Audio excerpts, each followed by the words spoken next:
Perencanaan Pembangunan Pendidikan Nasional di Indonesia. Perencanaan pendidikan adalah suatu proses penetapan keputusan yang berkaitan dengan tujuan yang akan dicapai, sumber-sumber yang akan diberdayakan, dan teknik atau metode akan dipilih secara cepat untuk melaksanakan tindakan selama kurun waktu yang telah ditentukan. Agar penyelenggaraan pendidikan dapat dilaksanakan dengan efektif, efisien, dan bermutu. Langkah-langkah yang harus ditempuh yaitu 1. Pengumpulan dan pengelolaan data, 2. Diagnosis, 3. Perumusan kebijakan, 4. Perkiraan kebutuhan masa depan, 5. Perhitungan biaya, 6.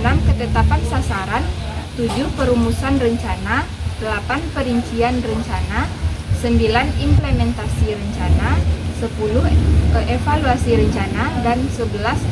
Revisi rencana. Perencanaan juga dapat didefinisikan sebagai proses pemilihan dan penetapan tujuan, strategi, metode, anggaran, dan standar atau tolak ukur keberhasilan suatu kegiatan.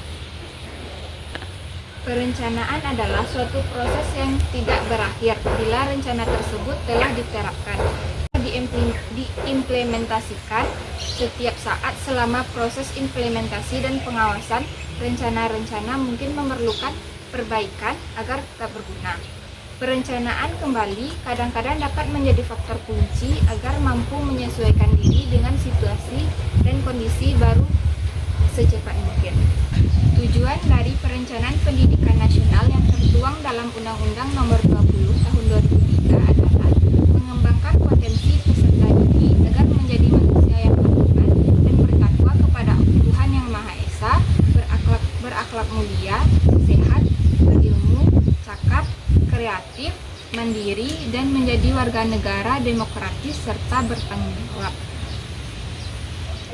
Yang kedua, masalah yang terjadi pada sistem pembangunan pendidikan nasional di Indonesia. Sistem perencanaan pembangunan pendidikan nasional di Indonesia menghadapi berbagai permasalahan kompleks yang memengaruhi kualitas pendidikan secara keseluruhan. Salah satu masalah utama adalah ketimpangan akses pendidikan, di mana terdapat perbedaan signifikan antara kualitas pendidikan di daerah perkotaan dan pedesaan. Sekolah-sekolah di daerah terpencil seringkali kekurangan fasilitas, tenaga pendidik, dan teknologi yang mendukung. Sementara di daerah perkotaan, akses ke sarana belajar jauh lebih baik. Kurikulum yang digunakan pun kerap dianggap belum sepenuhnya relevan dengan kebutuhan dunia kerja.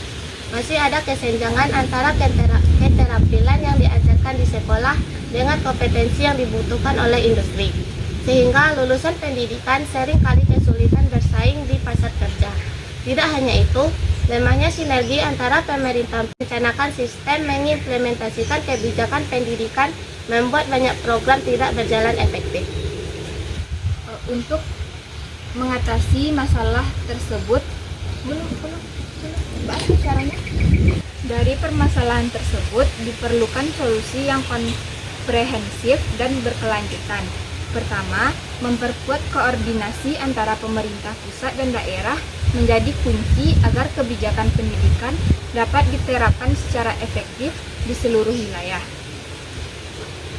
Solusi yang kedua yaitu peningkatan kualitas guru harus dilakukan secara merata melalui program pelatihan berkelanjutan, sertifikasi, serta memberi insentif khusus bagi guru yang bertugas di daerah 3T agar mereka termotivasi untuk mengabdi di wilayah-wilayah tersebut. Ketiga, reformasi kurikulum harus dilakukan dengan melibatkan berbagai pemangku kepentingan, termasuk dunia usaha dan industri, agar materi pembelajaran relevan dengan kebutuhan pasar kerja. Solusi yang keempat yaitu pemanfaatan teknologi pendidikan seperti platform pembelajaran daring dan sistem informasi pendidikan harus ditingkatkan untuk memperluas akses pendidikan bagi siswa di daerah terpencil. Terakhir, pengelolaan anggaran pendidikan harus dilakukan secara transparan dan akuntabel. Sistem monitoring dan evaluasi yang ketat perlu diterapkan agar distribusi dana pendidikan berjalan dengan efektif dan tepat sasaran. Sekian video dari kami. Kalau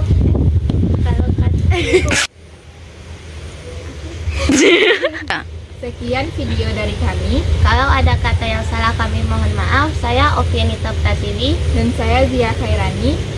Pamit undur diri. Wassalamualaikum warahmatullahi wabarakatuh.